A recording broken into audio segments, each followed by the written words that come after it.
It's Rocky Mountain Sasquatch. We received an interesting video of a strange dark-colored figure from the Blue Mountains of Oregon. This is near where the famous Paul Freeman Bigfoot video was filmed. Our team has been in the Blue Mountains in Washington and Oregon on several expeditions looking for the elusive creature, including the location Freeman filmed a Sasquatch. Later, the casts of the tracks were authenticated by a PhD as coming from a real animal or creature. Make sure you watch this video to the end. We will zoom in on the Bigfoot-like subject 150%, then 250%.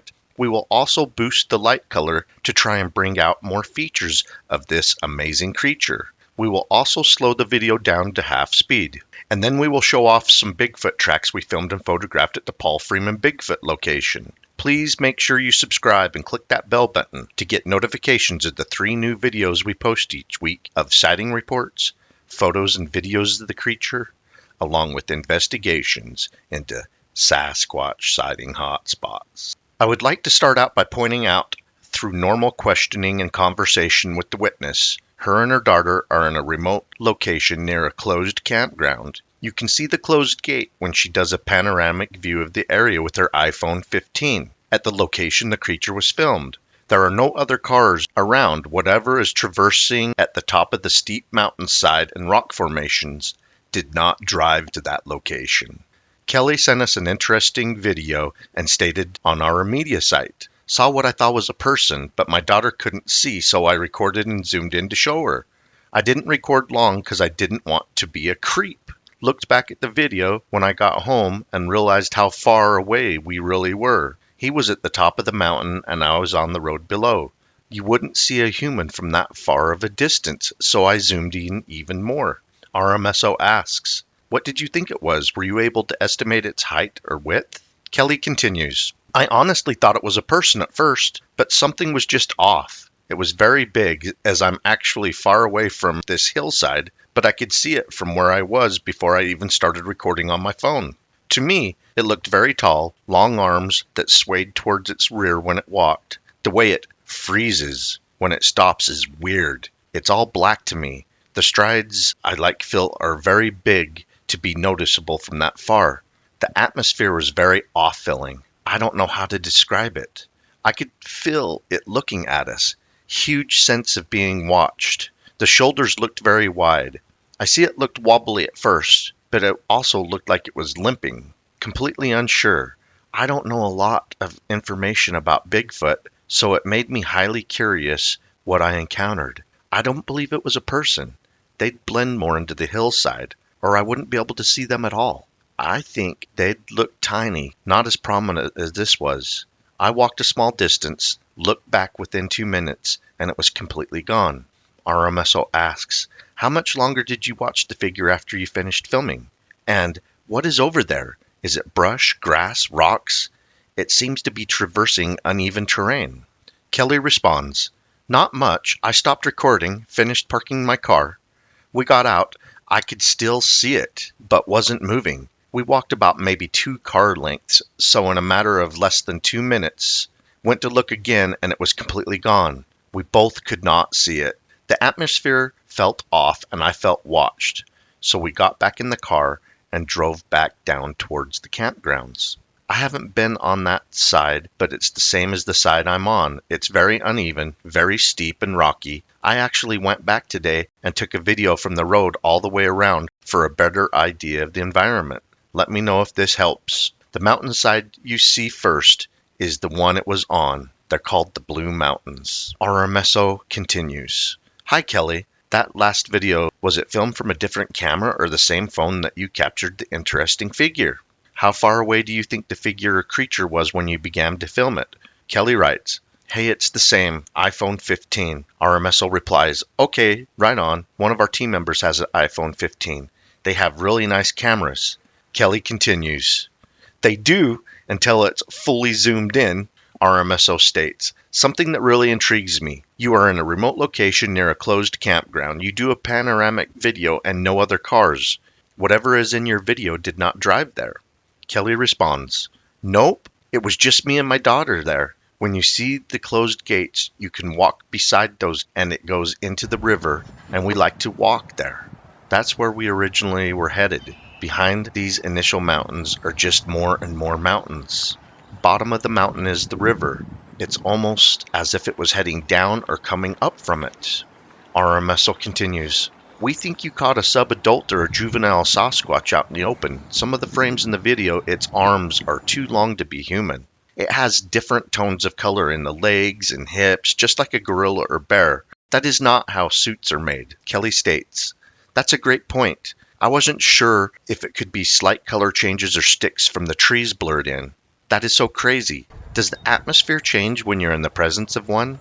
I've gone to the mountains my whole life in Montana, and I've never felt that strange, almost heavy, being watched feeling before. RMSO asks. Yes, the feeling of being watched and sometimes a foreboding feeling can come over a person in the presence of Sasquatch. What was your feeling that day? Kelly responds. That's the perfect word for how it was. Everything was fine all day. I saw it from the bottom of the road when driving in initially. The black stuck out on that hillside. First thought was just another person, so I didn't pay attention to it. But it was still.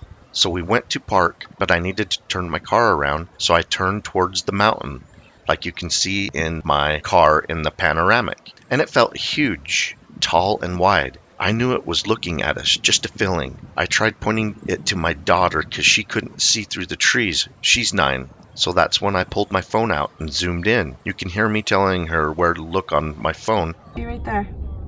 Oh. Look where my thumb's pointing. Oh yeah. See him?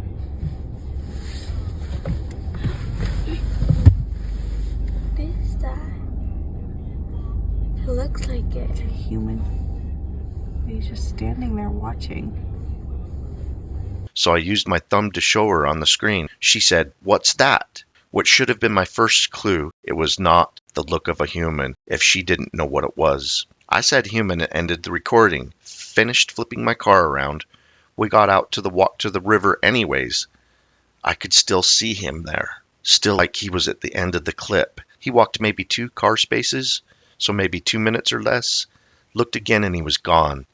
The air felt beyond still, maybe thick, like we were being watched, and definitely foreboding. So we both got back in the car and left. RMSO states, in our experiences, there is rarely just one. There may have been another 1 or 2 down at the creek, or had already traversed up over the mountaintop. So you may have had more than one set of eyes on you that day.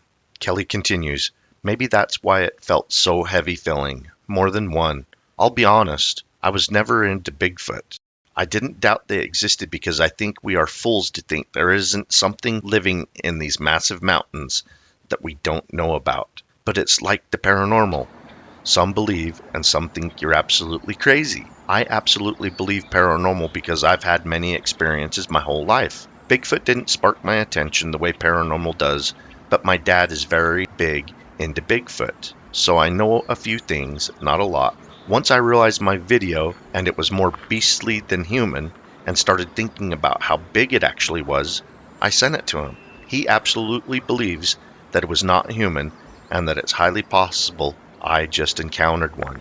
So that's when I posted out to get other opinions, and it's almost like a definite feeling of I know what I saw that day, the feeling outside of my car, and it sparked a massive interest in me to start searching and learning more about them. That looks Bigfooty right there. That's deep too. That is definitely longer than my footprint, but I think I'm going to get a tape on that and see the length and the width. I mean, we're so close to the Paul Freeman Bigfoot sighting location where he filmed it in Shoefly Creek. Looks like he stood right here for a little while. What, almost 18 inches long? I'm going to call him 17. There's the length on it. And then we already measured the other one. I don't know if you guys can see them both, but there's one there, one there. Like he stood there for a second. Or like Jenny says, maybe it was just before leap. This mess, you know. He may have gotten his feet pretty close together to stop and look. Or to leap. But they're a little over 17 inches long. And this one,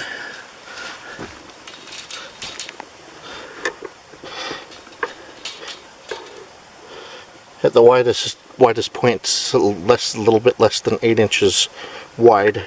Across the toes, you're getting about 8 inches wide there. And then this one over here, this one, it looks like it flipped a rock. This one. And remember, it's not necessarily the shape of their foot, but the damage they did to the ground. And this, it looks like this rock used to be sitting right here at the edge of the foot. And him hitting the edge here flipped the rock back. Much nicer than how he damaged the ground right here. I don't know. We're in a Bigfoot sighting hotspot area. These don't look like bear, they look more like older Bigfoot. And he may be heading off that direction. It's all mossy through there. Yeah, the soil isn't as nice for footprints as it is right here where we got a couple. But yeah, we're going to keep looking around the Paul Freeman Bigfoot sighting area. Many other Bigfoot sightings that have happened in this area. We're going to tell you a little bit about those too. Keep on watching. We're going to keep on squatching. I hope you have enjoyed some of our Blue Mountain Bigfoot investigations. We bring you this Bigfoot sighting reports on location as close as we can get to them. We've seen a lot of wildlife. We just got to see a huge set of bear paws and tracks up here looking for Bigfoot. We're visiting about 10 Bigfoot sighting locations while we're in the Blue Mountains. Hope you enjoyed. Keep on watching. We're going to keep on squatching.